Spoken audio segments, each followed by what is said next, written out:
Good morning, y'all. It's Andrea here at VW Family Farm. Got my ranch hand out here with me. He actually was really great this morning. He noticed something on a cow. That's what we're back here is checking out a potential problem. He's very observant, which is what makes him an excellent employee, because sometimes you can just get caught up in doing the day-to-day chores and not really looking at your animals, and Lane is pretty excellent at noticing problems. So that's good, because a lot of times you can head off a bigger situation. Don't know how this is going to turn out or if there's even anything we can do about it, but I'm going to show you what's going on. So this cow right here, this yellow one, we call her the yellow white face. She's walking off. I'm going to see if I can get in there and get y'all a little footage of what is going on. So Lane is going to try to push her this way so y'all can see her, but I'm going to describe to you so you know what you're looking for when she gets over here. She has got a gash down on her belly where her umbilical cord would be when she was a calf, and she has got tissue actually hanging out. I don't know how well, that's a good shot. I don't know how well y'all can see it, but we have got a problem.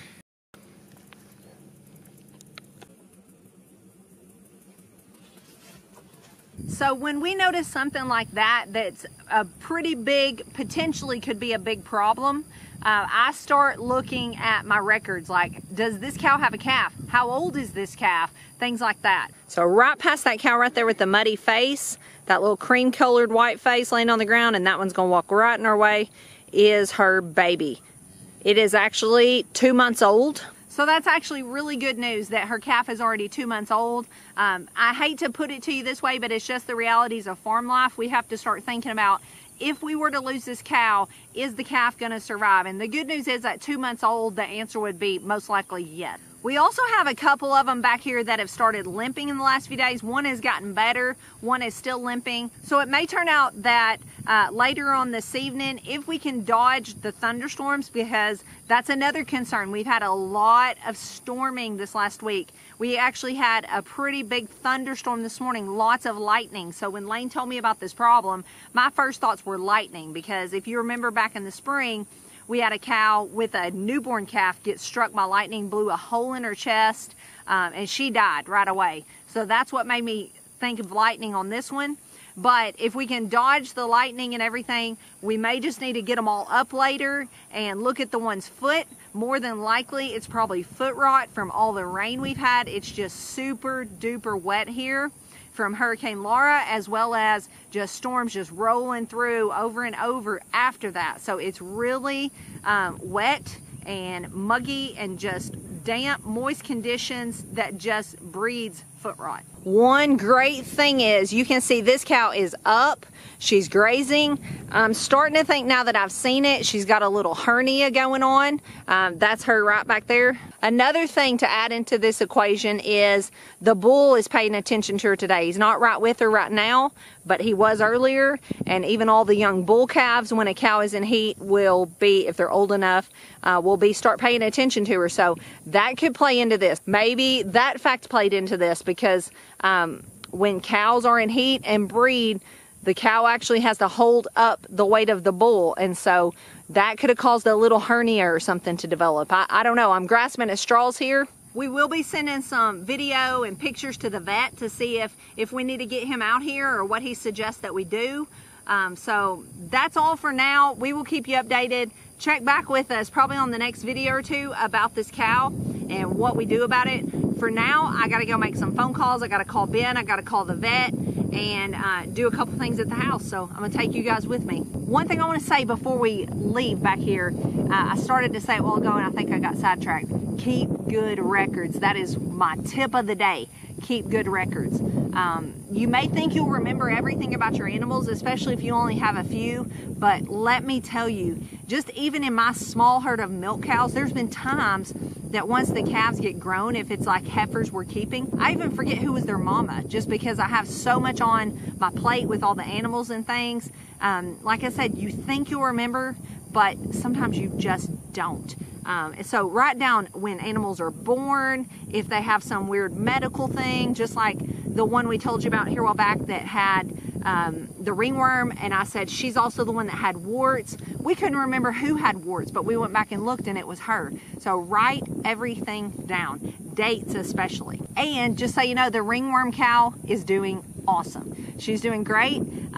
Pretty much all the issues we've had in the last little while are doing great. Let's go look at that one that drank the motor oil and tell you how he's doing. So that is actually the ringworm cow, and she is at an exciting development. She had a calf. It's so cute. It's a little bull calf, doing great. So a couple more things going on that you guys have asked about is the calf that drank the motor oil. He is fine. He is just totally fine. We would not have even known he'd done that had we not seen the evidence with our own eyes.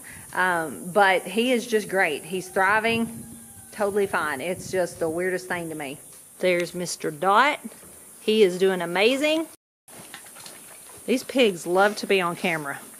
What you doing? I got one behind me on the other side. What are y'all doing? Dot is down there walking on top of everybody.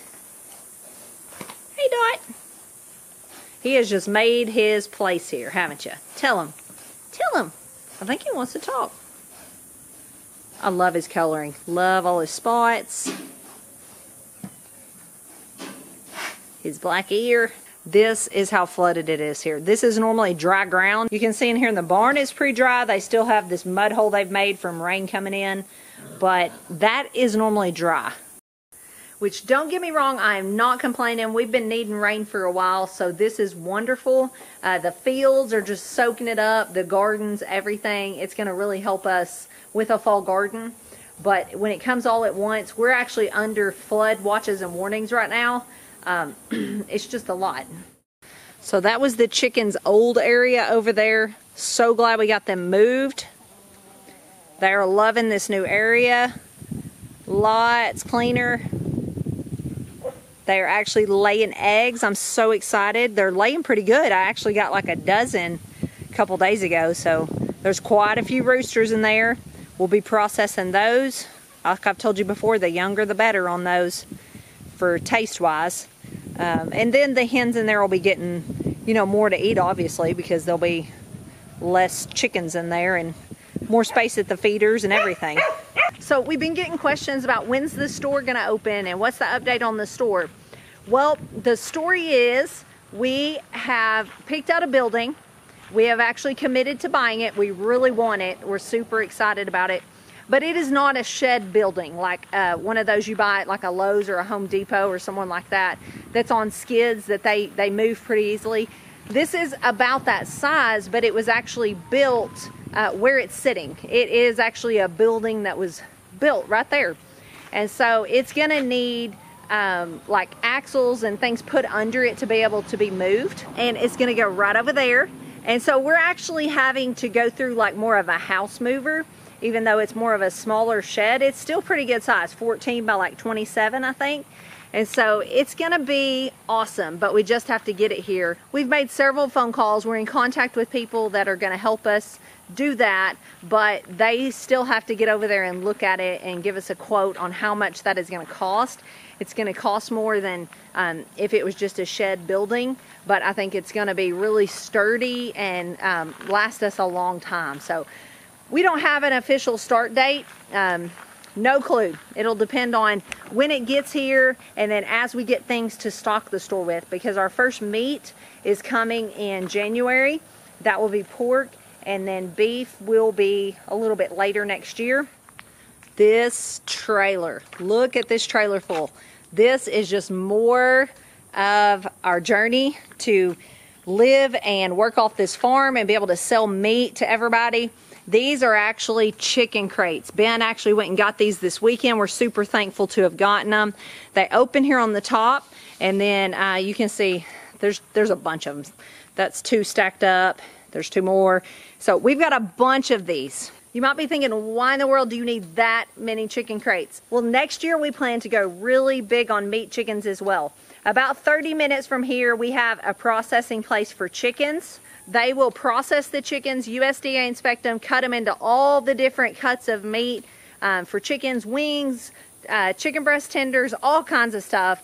And then so we can raise as many as we can, and we don't have to try to process that many. And plus, you guys can get all the different cuts of meat that you want. So we will be selling those in our store, as well as a big part of our store. Our store is going to be a pretty small thing. It's going to have meat, soaps and lotions, and jewelry, maybe milk and eggs and things like that.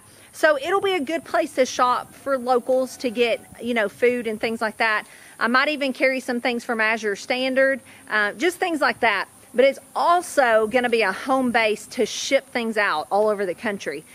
Meat, and I don't know what all we'll ship yet. People have asked me about the jams and jellies and things like that. I'm not opposed to that, but I'm still looking into all the food laws here in Arkansas. We are under what's called cottage food laws, so that is a good thing. That helps us out as far as like selling home canned goods and home produced goods and things like that. But I'm not going to give any details on that until I fully know what I'm talking about. So I will be letting you guys know what all we can ship and what all is available for you to order. So all of that is a work in progress. It's going to be a little slow getting going. The first step is get the building here, and then we will go from there. So like I told you guys, we are in contact with the vet about the cow. I'm hoping that it's going to be something not super serious, maybe like a hernia or something that can be taken care of. I really don't know. But no matter what it is, she's okay for the moment. She's up around grazing. That's one thing to look at if you're new to cows. If they're still up eating, drinking, walking around, that's a really good sign. When they go lay off by themselves and won't get up, that's when you're in more immediate danger. So we're gonna just take it a little slow, see what the vet says, so we don't do something to make it worse, and go from there. That's why I didn't go back there and walk her all the way up here to the corral right now, because I could be doing more harm than good if I go make her walk that far, when maybe he just says let her rest and it'll take care of itself. So I don't know. I'll keep you updated. I'll let you know exactly what transpires. Stay tuned, and thanks for watching, and I will see you guys on the next one. God bless.